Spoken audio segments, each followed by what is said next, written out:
وننزل من القرآن ما هو شفاء. Bagaimana hukumnya, Ustaz? Baik, teman-teman sekalian,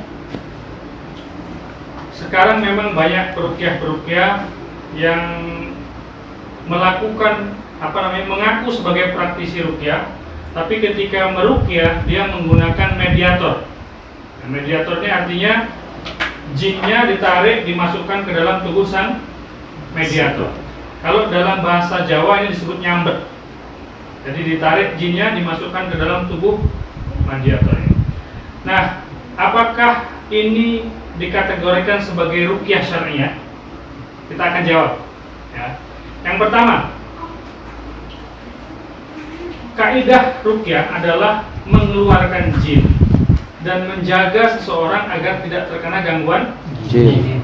Nah, kalau ini mediator ini memasukkan jin apa mengeluarkan jin? Memasukkan jin. Berarti kalau dia memasukkan jin, ini bertentangan dengan kaidah ruqyah. Ya, kalau ruqyah ini dibacakan ayat-ayat Allah Subhanahu wa taala dengan harapan jin yang ada dalam tubuh seseorang itu keluar, penyakitnya keluar, dan menjadi benteng agar orang yang tadinya tidak ada gangguan jin tidak terkena gangguan jin. Nah, makanya ruqyah menggunakan mediator ini yang pertama mendatangkan penyakit. Ya, karena jin ini unsur jahat, unsur buruk. Ketika diundang dimasukkan ke dalam tubuh seseorang, ini sama aja mengundang penyakit atau memasukkan penyakit ke dalam tubuh. Ini nggak boleh. Ya, di dalam Al-Baqarah 195 Allah Subhanahu wa taala berfirman, "A'udzubillahi minasyaitonirrajim wa la tulqu biaidikum ila tahlukah." Janganlah kalian menjatuhkan diri kalian dalam kebinasaan. Ya, jadi ini sama saja kita menjerumuskan diri kita dalam kebinasaan. Karena setan ini kalau masuk ke dalam tubuh seseorang bisa merusak tubuh orang tersebut. Yang pertama. Yang kedua, ketika jin dimediumisasi ke dalam tubuh seseorang, biasanya orang yang melakukan mediumisasi akan menanyakan banyak hal kepada jin tersebut. Ya, misalnya kamu dari mana, kenapa kamu masuk dan sebagainya. Ya, dan nanti informasi yang datang dari jin itu dipercaya, diikuti.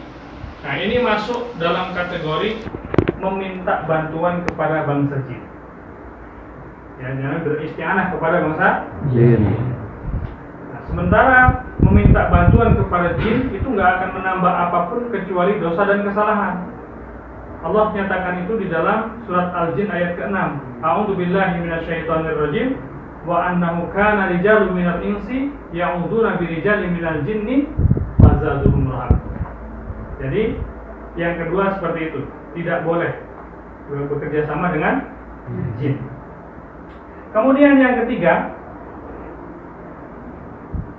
cara-cara mediumisasi ini adalah cara-caranya dukun.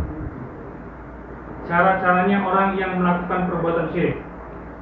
Ya, sementara dalam hadis riwayat Imam Bukhari dan Muslim, kita itu disuruh menyelisihi kebiasaan orang-orang syirik, orang-orang musyrik dan orang-orang Yahudi. Ya, Rasulullah memerintahkan kita untuk memendekkan kumis dan memanjangkan janggut untuk menyelisihi orang-orang musyrik dan orang-orang Yahudi. Nah, ini cara-cara mediumisasi, ini cara-cara dukun. Ya, dalam hadis lain Rasulullah menyatakan, "Man tasabaha biqaumin fahuwa minhum." Barang siapa menyerupai satu kaum, maka dia masuk dalam golongan kaum tersebut. Ya. Kemudian yang keempat, kalau ada cara-cara yang aman, cara-cara yang syar'i, kenapa kita memilih cara-cara yang tasyabuh seperti itu? Kenapa kita memilih cara-cara yang merusak seperti itu? Ya, jadi jawabannya bagaimana meruqyah dengan mediator itu? Ruqyah dengan mediator itu kita tolak. Alhamdulillahi Rabbil Alamin.